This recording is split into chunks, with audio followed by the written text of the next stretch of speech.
ये भजन सुमिरन के माध्यम से पड़ेगा और दूसरा कोई उपाय नहीं। तो हमारा राम कैसा है कि नहीं ज्ञान गुरु शिष्य, वहां तक पहुंचने के लिए गुरु शिष्य ज्ञान का आदान प्रदान ये सब है। वहां पहुंचने पर ज्ञान ही कला ज्ञान बलवाको, ज्ञान रूप रंग जानो, ज्ञान खान पान सब सारा, ज्ञान ही देह बखानो। अगाध बोध में ऐसा किया है। ज्ञान ही कला ज्ञान बलवाको, ज्ञान रूप रंग जानो। वहां की कला ज्ञान है सत्स्वरूप आनंद की, वहां का बल भी ज्ञान है,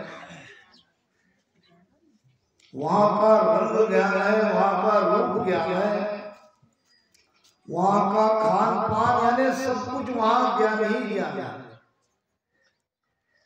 कौन सा ज्ञान? राजा जनक ने अष्टावक्र को पूछा था, गुरुदेव मुक्ति यानी जिसे मोक्ष कहते हैं वो कहाँ मिलेगा, कहाँ आनंद है और कहाँ ज्ञान है, कहाँ वैराग्य है?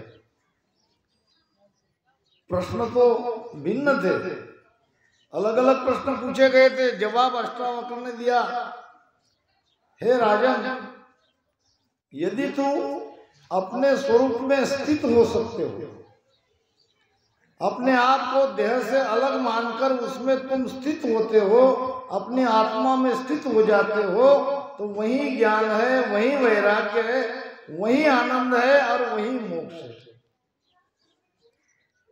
तो गुरु महाराज भी कह रहे हैं कि उस पद में पहुंचने पर वो पद कैसे समझेंगे? तो ज्ञान ही कला। अब कौन सा ज्ञान? वो ज्ञान जहां जाने पर और कोई दूसरे ज्ञान की आवश्यकता नहीं, और कोई इसके आगे ज्ञान नहीं, और कोई ज्ञान समझना समझाना बाकी नहीं। वो ज्ञान जिस पद को समझ लेने पर, अनुभव करने पर जो भीतर में हमारी अनुभव करती है, वो ज्ञान वही उसकी कला है, वही उसका बल है, वही उसका रूप है, वही उसका रंग है, वही उसकी देह है। खान पान सब कुछ ज्ञान ही ज्ञान है। तो इसलिए गुरु महाराज कहते हैं कि नहीं ज्ञान गुरु शेष नहीं आपो तन काया। वहां काया का आपो यानी अहंकार नहीं, वहां मैं का भाव नहीं है। जहां मैं है वहां परमात्मा नहीं है। जब मैं था तब हर नहीं, अब हर है मैं नहीं। प्रेम गली अति साकरी, जामे दो न समाई राम जी, जामे दो न समाई। वहां मैं नहीं, ये मैं बड़ा दुखदाई है। महाराज ने तो हर जगह कहा है, क्या कहा है? मैं जोर न करिए, तुम होते कौन हो? एक श्वास की तुम्हारी आयु है, करण हार समृत है न्यारा, तो सु कछु न सही। ये मैं बड़ा दुखदाई है। तो गुरु महाराज कहते हैं कि वहां मैं नहीं है, वहां दो नहीं है। छोटा सा प्रमाण आता नामदेव जी महाराज के जीवन का। नामदेव जी महाराज सगुण भक्ति उपासक थे और निर्गुण की भक्ति वो भेद उनको चाहिए था। किसी ने कहा औंधा नागनाथ में जाके विश्वबाजी खेचर है, उनके शरण में चले जाओ। आए औंधा नागनाथ, छोटे से कमरे में विठोबाजी खेचर बैठे थे, दरवाजा लगा हुआ था।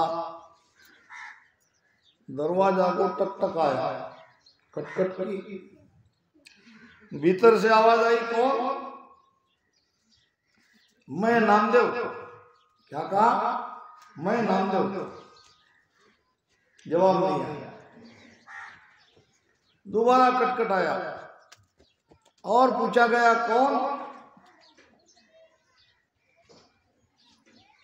मैं नामदेव हूं, पंढरपुर से आया हूं।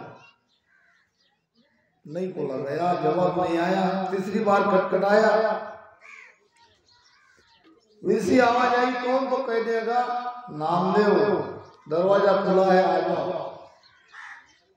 मेरा कमरा दो के लिए नहीं है, यहाँ एक ही आएगा और एक को ही मिलेगा। जब मैंने पूछा तो तुम कहते कि मैं नामदेव, दोबारा पूछा तो मैं नामदेव।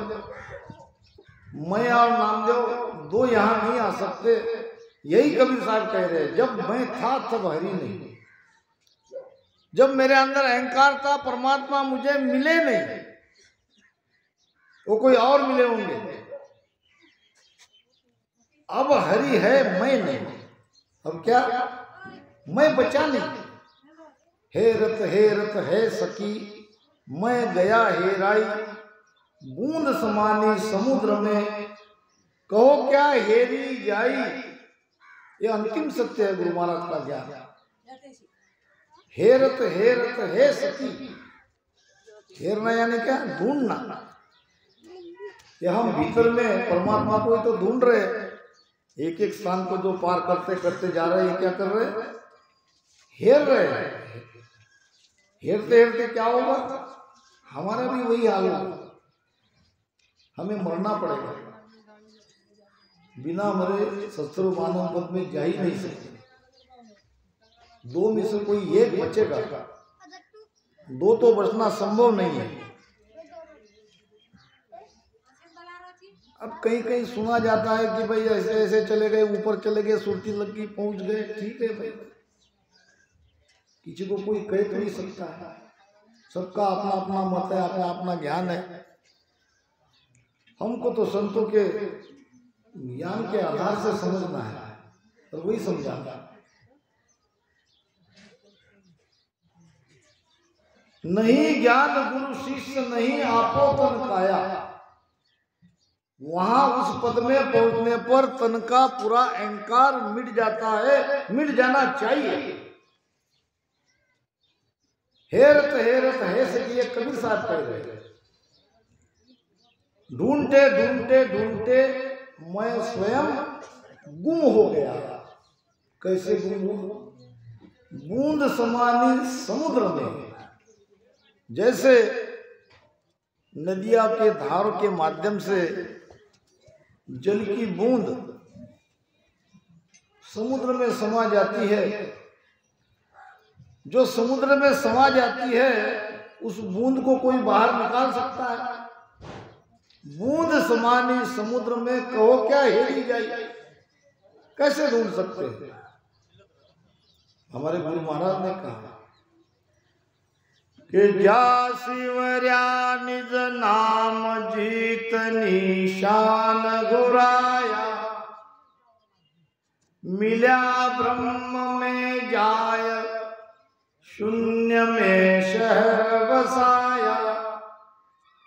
यूं जल गड़ियो लूण संबंध सिलता समानी, प्राण मिले यूं माय नाम जग माय निशानी।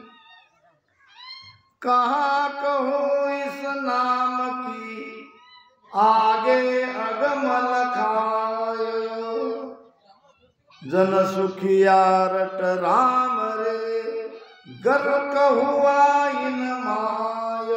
राम राम रटन करते करते उसमें गर्क हो जाओ, मिल जाओ, मर जाओ। इसी को महाराज ने कहा है कि पांचों दिने पाचा दिने,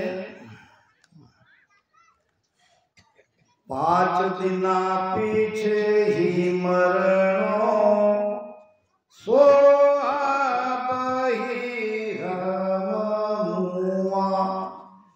मेरे रामा सो बही हम मुआ, के सुख राम 25 नवकू, के सुख राम 25 नवकू, कर दो जुग में दुआ, साधामती मेरो जन्म गवाओ, संतामती मेरो जन्म गवाओ। पांचा दिने पीछे ही मरणो, सो अब ही हम। वैसे भी तो मरना है, अटल है।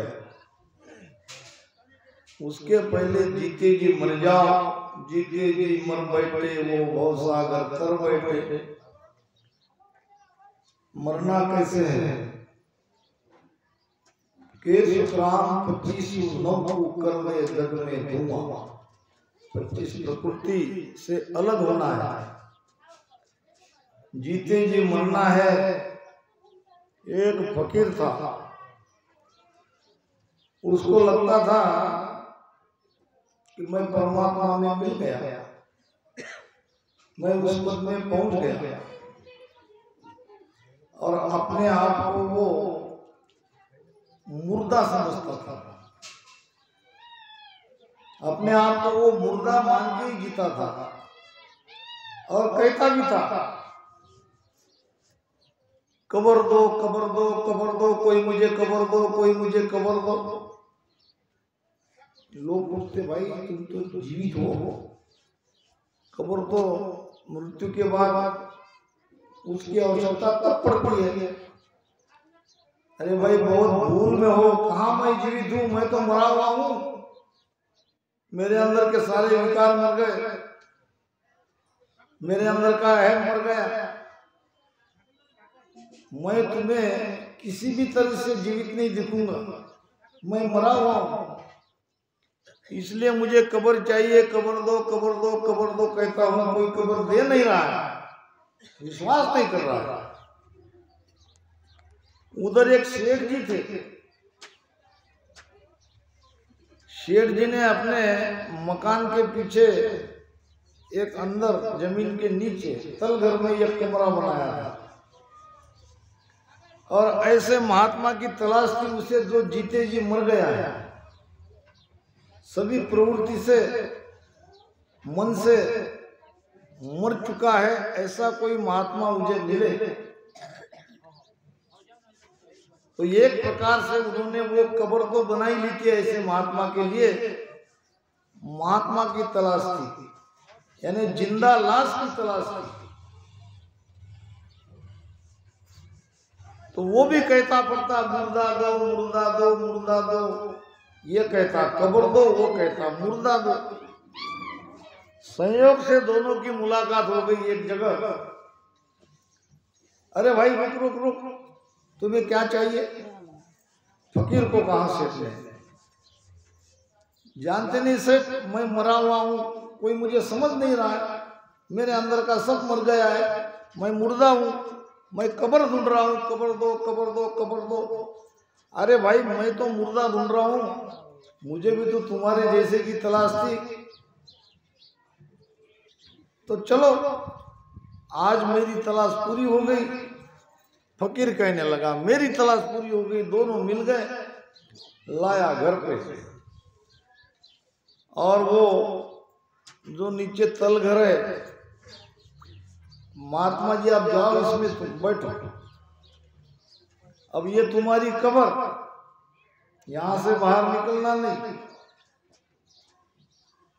सारी जरूरतें जो तुमको आवश्यक है वो यहाँ मिलेगी। नौकर को बुलाया, ऊपर से इनको भोजन पहुंचा देना, थाली नीचे छोड़ देना, खाए तो खाए, ना खाए तो ना खाए, उसकी मर्जी, वैसे भी ये मुर्दा ही है। अब ये सिलसिला चला, 4-6 महीने, बरस बीत गया। एक दिन रात में उस फकीर को कुछ आवाज सुनाई दी। 12 बजे की बात, सब सेठ जी के घर में सभी शांति थी, सब सो चुके थे, और रात के समय में थोड़ी सी भी आवाज होती है तो वो आती है कान पे, सन्नाटा रहता है, भीड़ भाड़ नहीं रहती है, कोई कहीं से भी ये सुगबुगाहट नहीं रहती है, तो थोड़ी सी भी हल्की सी आवाज आई तो वो सुनने में आती है। फकीर ने ध्यान से कान लगा के सुना तो कोई तो है, और ये शेख जी नहीं हो सकता। दरवाजा खुलने की और अंदर ठोक पीट की आवाज आ रही। अब ये उठा, अपने उस कमरे से बाहर आया, देखा, खिड़की खोली तो एक चोर सेठ जी का धन चुरा रहा था। तिजोरी खोली हुई थी, सारा धन एक थैले में भर रहा था। अब ये भी गया उसके पीछे पीछे, पैर की आवाज होने नहीं दी। कुछ आगे दूर जाकर एक गड्ढे में चोर ने सारा धन छुपा दिया, क्योंकि हो सकता है टाइम काफी हुआ होगा या उसको दूसरे दिन ले जाना होगा, तो सुरक्षा की दृष्टि से उसने वो वहां छुपा लिया। और ये फकीर ने शेर जी का धन उस पेड़ के नीचे जमीन में गाड़ा हुआ उसने देख लिया और वापस अपनी जगह सो गया। थोड़ी देर में दिन निकल गया और सेठ जी के घर में आवाजें आने लगी, अरे तिजोरी लूट के ले गया, सारा धन मेरा लूट गया, अब मैं क्या करूं। सब इधर भाग दौड़ की ढूंढने की, नौकर चाकर सब आ गए। अब शेठ जी बैठा दुखी होके, अब बताने के लिए फकीर को जाना पड़ा शेठ जी के पास। क्या हुआ सेठ जी? सेठ जी ने कहा सारा धन चुरा ले गया चोर, चिंता मत करो, आपका सारा धन सुरक्षित है, मिल जाएगा, चलो मेरे पीछे। जहां छुपाया था वहां जाके सेठ जी को ले गया, निशानदेही करके आया था। थोड़ी देर मट्टी हटाने के बाद पूरा का पूरा धन मिल गया। अब सारा धन वापस मिलने के बाद सेठ जी दुखी हो गए और तो सब खुश थे। फकीर ने कहा सेठ जी आप दुखी क्यों, आपका सारा धन तो वापस जो के त्यों मिल गया। सेठ जी ने कहा मैं, मेरे धन चला भी गया तो उतना मैं दुखी नहीं था जितना मैं अब दुखी हूं। तो वही तो मैं पूछ रहा हूं तुम दुखी क्यों हो, तुम्हें तो खुश होना चाहिए। दुखी मैं इसलिए हूं कि मुर्दा जीवित हो गया, तुम तो मुर्दा थे ना, मेरा धन जाए तो जाए, तुम्हें क्या मतलब था। तुम मुर्दा बन गए थे, तुम जीवित कैसे हो गए, तुमने कैसे देखा, तुमने कैसे चोर का पीछा किया। कहने का मतलब हमारे अंदर जब हम उस पद में पहुंचते हैं तो ये जिंदे बने की कोई बात होनी नहीं चाहिए। जा शिवरया निज नाम जीत निशान घुराया। भजन करते करते किसको जीते हमने? मन को जीते, मन की वृत्तियों को जीते। जब मन को जीतते हैं तभी तो वो शून्य में वो अनहद की ध्वनि सुनाई देती है। क्योंकि मन का राज त्रिकुटी तक है और त्रिकुटी तक हमें कोई ध्वनि सुनाई नहीं देती है। त्रिकुटी से ही वो प्रारंभ होता है नाद से अनहद में और फिर प्रचंड ध्वनि सुनाई देती है। इसका कारण है कि हमने वहां मन को जीत लिया। मन के विचार पूरी तरह से वहां मिट जाते हैं। जा शिवर्या निज नाम जीत निशान गुराया।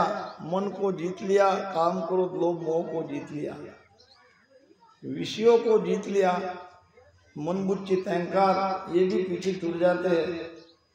तभी तो हम केवल हम बसते हैं। मिल्या ब्रह्म में जाए शून्य में शहर बसाया। वहाँ शून्य में हमारी संपूर्ण चेतना ऊपर चली जाती है, सुरती शब्द के साथ रहती है। ये नीचे का पूरा खाली हो जाता है। मिल्या ब्रह्म जय जाए शून्य में शहर बसाया। अब कैसी स्थिति होती है ये गुरु महाराज बता रहे हैं। यूं जल गलियों गुण, जैसे नमक पानी में गल जाता है। समद सिलता समानी, जैसे नदियां सागर में जाके समा जाती है। जब नदी सागर में जाके समा जाती है तो अपना अस्तित्व मिटा देती है, अपना नाम मिट जाता है। अब वहां जाके उसे कोई नदी नहीं कहेगा। जो भी उसका नाम जब सागर में नहीं मिली थी तब उसे नाम से पहचाना जाता था, मगर अब वो नाम भी उसका मिट गया, नदी स्वयं मिट गई। तो नहीं वार कछु पार नहीं कबू जाए न आया।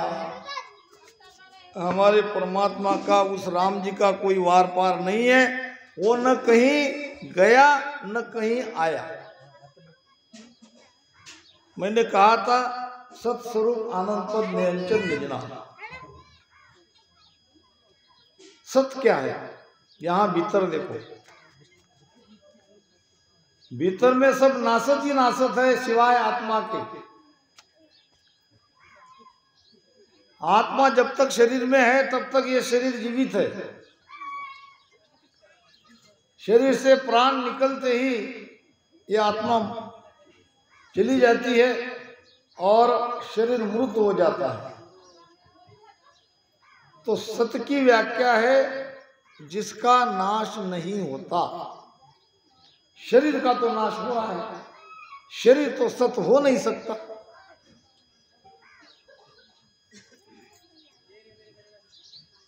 सत्य की व्याख्या है जो सनातन है, कल भी था आज भी है कल भी रहेगा, और वो है हमारी आत्मा। अब सत्य स्वरूप, अब इसमें का स्वरूप देखो क्या। अब ये जो आत्मा है ये किसका स्वरूप है? ये हमारा ही स्वरूप है। हमारे दो स्वरूप है, एक है शरीर, एक है भीतर की आत्मा। भीतर की आत्मा को हम पहचान नहीं रहे, इसलिए बाहर की हमारी परिचय पूरी देते हैं, आइडेंटिटी हम बाहर की लिखते हैं। वास्तव में ये हमारा परिचय नहीं है, क्योंकि शरीर हमारा नहीं है।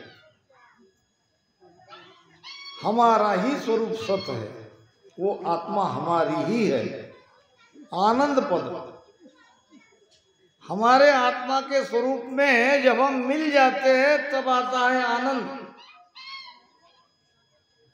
जब लग स्वरूप न चीने कोई, तब लग सुखिया हुए नहीं कोई। जब तक अपने स्वरूप को कोई पहचानता नहीं, उसमें जाके मिल नहीं जाता, तब तक आनंद हो ही नहीं सकता। आनंद कहाँ है? आनंद भीतर है। आनंद कोई बाहर से लाना नहीं पड़ता, आनंद पहले ही था। फिर हमें क्यों नहीं मिल रहा था? तो हम वहां तक नहीं पहुंचते थे, हम पिंड में ही खेल रहे थे, हम इसी को सब कुछ सत्य मान रहे थे। जब ये गुरु ज्ञान मिला, ये भेद मिला, जब सुमिरन किया, तब धीरे धीरे ये स्थिति सबकी बनेगी। वही है सत्स्वरूप आनंद पद। अब निरंतर निज नाम क्या है ये भी सुन लो। जब तक हमारे भीतर सदगुरु कृपा से निरंतर नहीं जगेगा, तब तक उस पद तक हम नहीं जा सकते। ये बैठरी वाणी के सास के 52 अक्षर में अगर राम राम करते रहेंगे तो वहां नहीं पहुंच सकते। राम राम तो करना पड़ेगा, एक समय के बाद राम राम छूट जाएगा, बैठरी वाणी बंद हो जाएगी राम राम करना। महाराज कहते हैं रसना सेवत की जब मन की, जीव भजन सुलागे, के सुख राम पारक माती, ध्यान सुखमणा जागे। सुखमणा के द्वारा ध्यान होता है, वो जीव का ध्यान है। और यहाँ जो हम सांसों सांस में, दोनों श्वास में राम राम कर रहे हैं जीव से, ये मन का सुमिरन है। एक भजन तन सु करे, एक भजन मन होए, एक भजन तन मन परे, भजन अखंडित होए। एक एक चीजें थकती जाती है। करता भजन थके जे माई, से सब थकने दीजे। भजन करते करते जो भी इंद्रिया और मन थकेगा क्या? शरीर थकने का मतलब क्या? इंद्रिया और मन। ये मन इसमें लगा हुआ था और जीभ रटन कर रही थी। एक स्टेप में ये बंद हो जाएगी।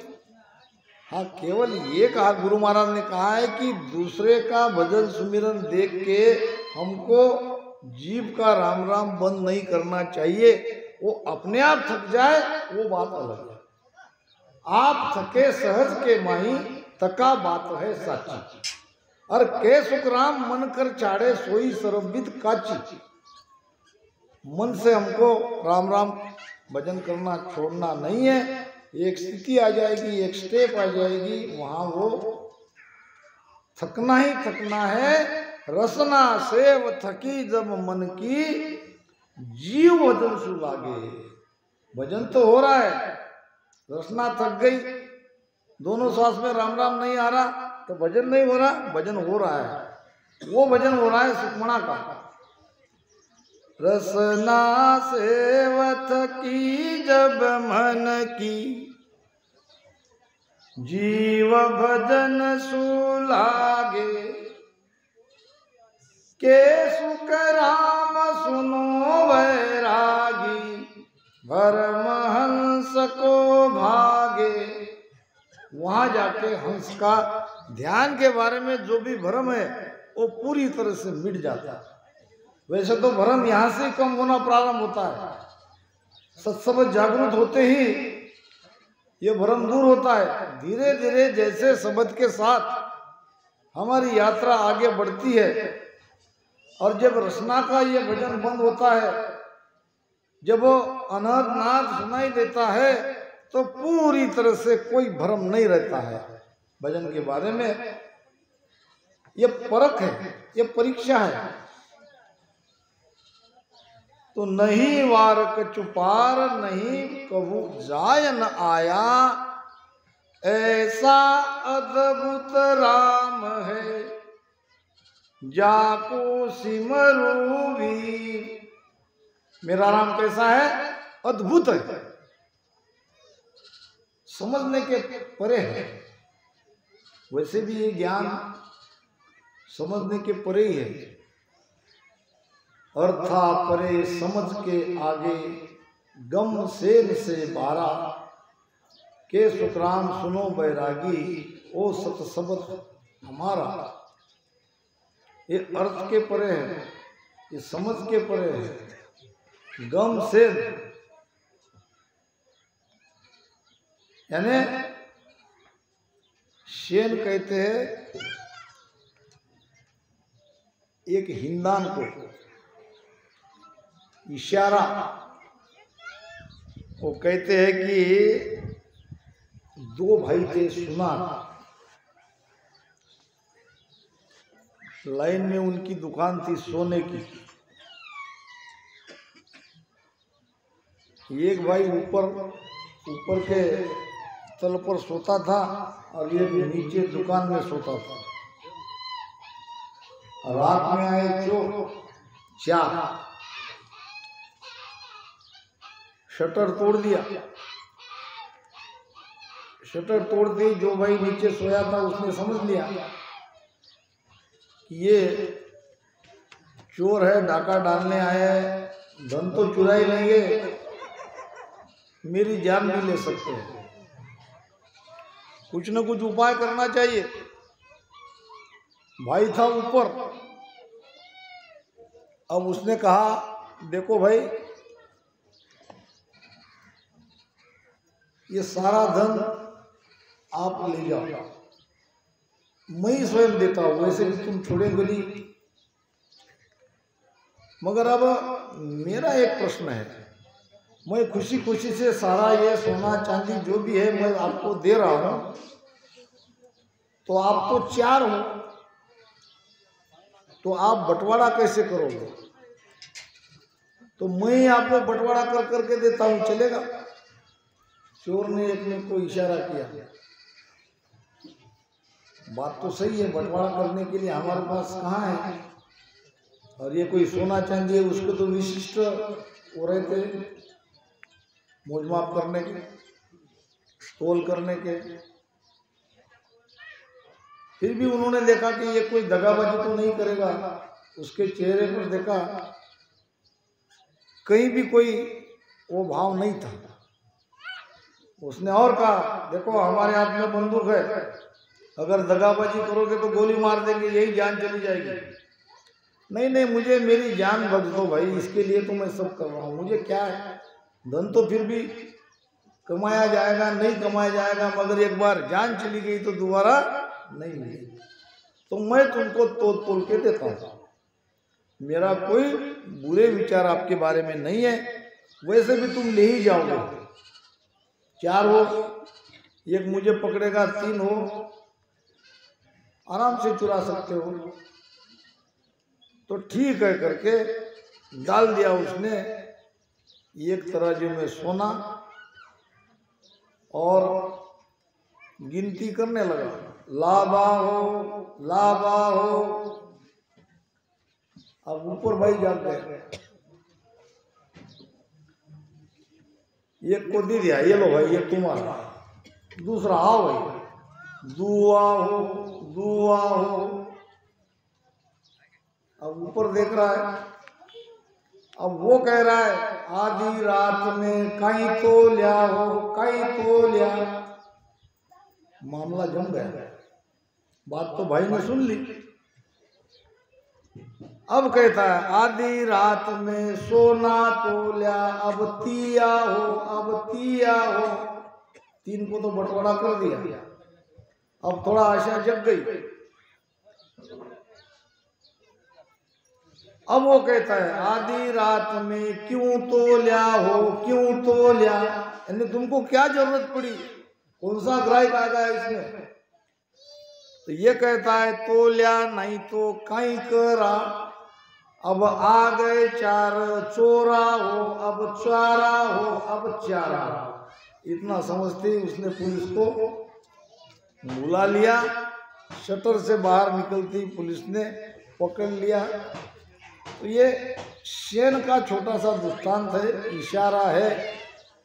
जो कोई समझे शेन में ताकू कहिए बेण, सेण बेण समझे नहीं वाकू कछु न केण।